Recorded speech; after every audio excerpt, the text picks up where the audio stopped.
మేనకూరు సత్యన గారిని తీసుకొచ్చి తద్వారా కొన్ని వేల లక్షల ఉద్యోగాలను కల్పించి ప్రత్యక్షంగా కానీ పరోక్షంగా కానీ కల్పించడం జరిగింది. తద్వారా ఆ పరిసర ప్రాంతాల్లోని విద్యార్థులకు యువకులకు మంచి ఉద్యోగ అవకాశాలు కల్పించి తద్వారా కుటుంబ ఆర్థిక స్థితిగతులను మార్చిన ఘనత వైఎస్ రాజశేఖర రెడ్డి కలిగింది.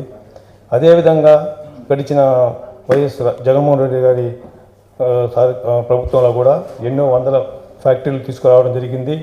తద్వారా ఉద్యోగ అవకాశాలు కల్పించడం జరిగింది. కానీ ఈరోజు ఏంటంటే ఈ ప్రభుత్వం అధికారంలో వచ్చి 9 నెలలు అవుతుంది. ఎక్కడ చూసిన అవినీతి, పరిశ్రమల దగ్గర కూడా వెళ్ళి దందాలు వసూలు చేయడం, కమిషన్లు అడగడం, ఇలా బెదిరించడం, ఫ్యాక్టరీలు గడిపోయి ఇలా చేయడం వల్ల ఉన్న ఫ్యాక్టరీలు కూడా ఈరోజు మూతపడే పరిస్థితిలో ఉంది. ఈరోజు ఫ్యాక్టరీలు మూతపడే పరిస్థితులు ఉన్నాయి. ఉద్యోగాలు చేసుకుంటున్న కార్మికులుగా వాళ్ళ జీవన స్థితిగతులు కూడా మారే పరిస్థితులను ఈరోజు సృష్టిస్తూ ఉన్నారు. భయాందోళనని ప్రతి దగ్గర మేనకూరు కానీ, ఈ మామూడు సజ్జలో కానీ, శ్రీశ్రీ సజ్జలో కానీ. అదేవిధంగా ఇప్పుడు కార్మికుల పరిస్థితి ఎత్తుకుంటే, భవన కార్మికుల పరిస్థితి ఎత్తుకుంటే, ఇసుకలు మన వైఎస్ఆర్సీపీ ప్రభుత్వంలో స్వేచ్ఛగా వాళ్ళకి కావాల్సిన మధ్యతరగతి పేదవాళ్ళకి ఇసుకలు వాళ్ళకి కావాల్సిన రేట్లకి దొరికేవి ఇసుకలంతా. ఈరోజు ఇసుక కొనే పరిస్థితి లేదు. ఏ భవన కార్మికులకి ఉద్యోగ అవకాశం పనులు లేకుండా పస్తులు ఉన్నారు. ఎందుకంటే ఇసుకలు మొత్తం ఇతర రాష్ట్రాలకి పోతూ ఉన్నాయి. మాది తరబాటులో చూస్తూ ఉన్నాం. ఇసుకలంతా ఇతర రాష్ట్రాలకు పోతూ ఉన్నాయి. ఈరోజు భవన కార్మికులు పనులు లేకుండా అల్లాడుతూ ఉన్నారు. ఇదే ధోరణి జరుగుతూ ఉంటే రాబోయే రోజుల్లో ఇంకా అవస్థలు పడుతూ ఉంటారు.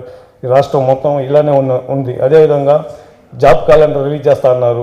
జనవరి 1 నుంచి 15 లోపల జాబ్ క్యాలెండర్ రిలీజ్ చేస్తున్నారు. ఈరోజు ఒక ఉద్యోగం ఇవ్వలేదు. ఉన్న వాలంటరీ ఉద్యోగం 2,50,000 పైచులకు వాలంటరీ ఉద్యోగాలను కూడా ఈరోజు లేకుండా చేసి వాళ్ళ ఫ్యామిలీ కుటుంబాలు అవస్థలు పడే విధంగా చేశారు. ఇకనైనా ఈ ప్రభుత్వం మేలుకొని మీరు ఈ రౌడీ రాజకీయాలని, ఈ ధోరణిని మీరు వీడనాడి ప్రజల పాలనని పట్టించుకోకపోతే రాబోయే రోజుల్లో మా ట్రేడ్ యూనియన్ తరఫున మేము ఉద్యమాలు చేయాల్సి వస్తుంది.